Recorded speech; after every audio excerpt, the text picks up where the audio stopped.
నమస్కారం. నేను doctor Sushruta, Kurnool 49 fertility. ఆహ్, ఐవీఎఫ్ ట్రీట్మెంట్ తీసుకునే వాళ్ళకి అండాశయాలలో, తర్వాత కణాలలో ఎలా ఉండాలి అని చాలా వరకు డౌట్ ఉంటుంది. అంటే ఏ కౌంట్ వాళ్ళకి ఐవీఎఫ్ ట్రీట్మెంట్ సజెస్ట్ చేస్తాం.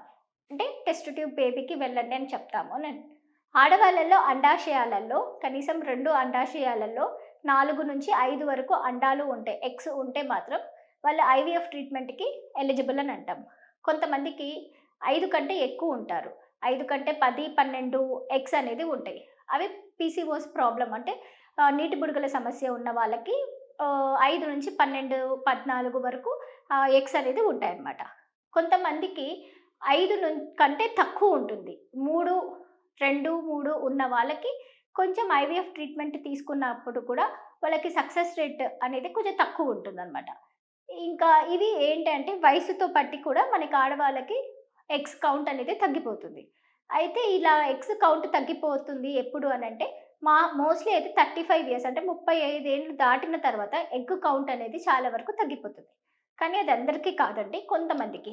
సో, అలా ఎగ్ కౌంట్ 1, 2 ఉన్నప్పుడు సొంత ఎగ్స్, సెల్ఫ్ ఎగ్స్ కంటే కూడా ఒక్కొక్కసారి సక్సెస్ రేట్ రాకపోతే డోనార్ ఎగ్స్ తీసుకోమని అడ్వైస్ చేస్తామనమాట.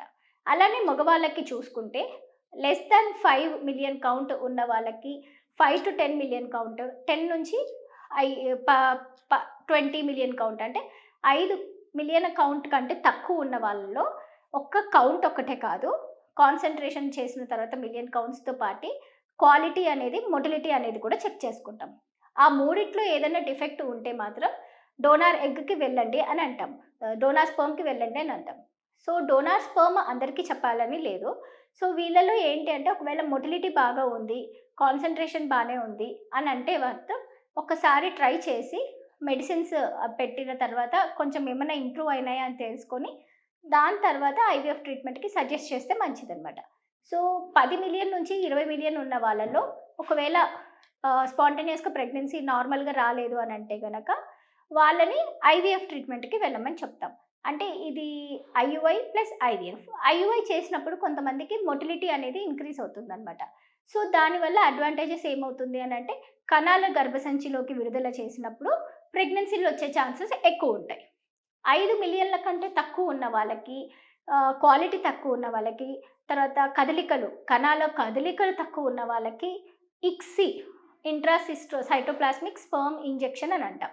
సో, అది అడ్వైస్ చేస్తామనమాట. అంటే అండాశయాలలో ల్యాబ్‌లో డైరెక్ట్‌గా ఎగ్‌కే స్పెర్మ్‌ని ఇంజెక్ట్ చేస్తాం. ఇలా చేసినప్పుడు ఏమవుతుంది అంటే ఫర్టిలైజేషన్ ఈజీగా అవుతుంది. అంటే ట్యూబ్స్‌కి వెళ్ళి, గర్భసంచి నుంచి ట్యూబ్స్‌కి వెళ్ళి, అక్కడ ఎగ్‌తో కలిసే కంటే డైరెక్ట్‌గా మనం ల్యాబ్‌లోనే చేసి బేబీస్‌ని ఫార్మ్ చేసే ఛాన్సెస్, ఎంబ్రియోస్‌ని ఫార్మ్ చేసేకి మనకి హెల్ప్‌ఫుల్‌గా ఉంటుందనమాట. 5 నుంచి కొంతమందికి 5-10 మిలియన్ కౌంట్‌లో అట్లా బాగా ఉంటాయన్నమాట. కానీ వాళ్ళల్లో కూడా కొన్నిసార్లు ప్రెగ్నెన్సీలు రావు. అలాంటప్పుడు వాళ్ళ ఏజ్ కన్సిడర్ చేసుకుంటాం. అంటే మగవాళ్ళలో ఏజ్ ఒకవేళ 39 ఏండ్లు దాటినాయి, పోనీలే 35 ఏండ్లు దాటిన వాళ్ళకి ఆ కౌంట్ బాగున్నా గానీ ప్రెగ్నెన్సీస్ సరిగ్గా రాకపోవచ్చు. లేదంటే ఆ ప్రెగ్నెన్సీలు ఫార్మ్ అయినా కానీ అబార్షన్‌లు ఎక్కువ ఛాన్సెస్ ఉంటాయి. అలాంటి వాళ్ళకి కూడా అన్‌ఎక్స్‌ప్లెయిన్డ్ ఇన్‌ఫర్టిలిటీ ఏమన్నా ఉందా అని రూల్ ఔట్ చేసుకోవడం. లేదంటే వాళ్ళలో డీఎఫ్ఐ టెస్ట్ అని చేస్తాం. 35 ఏళ్ళు దాటిన వాళ్ళకి కూడా ప్రెగ్నెన్సీలు సరిగ్గా రావడం లేదు. అంటే వాళ్ళని ఆడవాళ్ళలో అంత నార్మల్‌గా ఉంది. అయినా ప్రెగ్నెన్సీ రావట్లేదు అంటే మాత్రం ఐవీఎఫ్ అడ్వైస్ చేస్తే వాళ్ళకి సక్సెస్ రేట్ అనేది ఇంక్రీజ్ అవుతుంది. అయితే మగవాళ్ళల్లో డీఎఫ్ఐ టెస్ట్ అనేది అడ్వైస్ చేస్తాం. అంటే డీఎన్ఏ ఫ్రాగ్మెంటేషన్ టెస్ట్ చేస్తాం. ఈ ఈ టెస్ట్ చేసింది ఎవరికి అనంటే 38 ఏళ్ళు దాటిన వాళ్ళల్లో ప్లస్ వాళ్ళకి ఏమన్నా బీపీ, షుగరు, వేరే ఏమన్నా థైరాయిడ్ అట్లాంటి ప్రాబ్లమ్స్ ఏమన్నా ఉన్నాయనుకోండి, వాళ్ళకి ఈ డీఎఫ్ఐతో పాటి మైక్రోఫ్లూయిడిక్స్ కూడా అడ్వైస్ చేస్తాం. అలా అడ్వైస్ చేసినప్పుడు ఏమవుతుంది అనంటే స్పెర్మ్స్ ఏవైతే మంచి కదలికలున్నాయి, కొంచెం దానిలో ఉన్న క్వాలిటీలేమైనా బాగున్నాయా అని చెక్ చేసుకొని, అవి డైరెక్ట్‌గా ఐవీఎఫ్‌కి యూజ్ చేసుకోవచ్చు. ఇలానే ఈ ఎగ్స్ కూడా మేము ఆడవాళ్ళలో కలెక్ట్ చేసినవి క్వాలిటీ ఉన్నాయా లేదా అనేది ఎగ్ పికప్ అయిన తర్వాతనే మనకి మైక్రోస్కోప్‌లో కనిపిస్తాయి. అప్పటి వరకు క్వాలిటీ ఉన్నాయా లేదా అనేది మనకి తెలీదనమాట. సో, ఐవీఎఫ్ ట్రీట్మెంట్ తీసుకోవాలని అనుకున్న వాళ్ళకి 35 ఏళ్ల వాళ్ళలో కూడా ప్రెగ్నెన్సీలు రాకపోతే, ఎగ్స్ బాగా ఉండి, స్పెర్మ్స్ కూడా బాగా ఉన్నా కానీ ప్రెగ్నెన్సీలు రావట్లేదు అనంటే, వాళ్ళు అన్‌ఎక్స్‌ప్లెయిన్డ్ ఇన్‌ఫెర్టిలిటీ కిందకి వస్తారనమాట.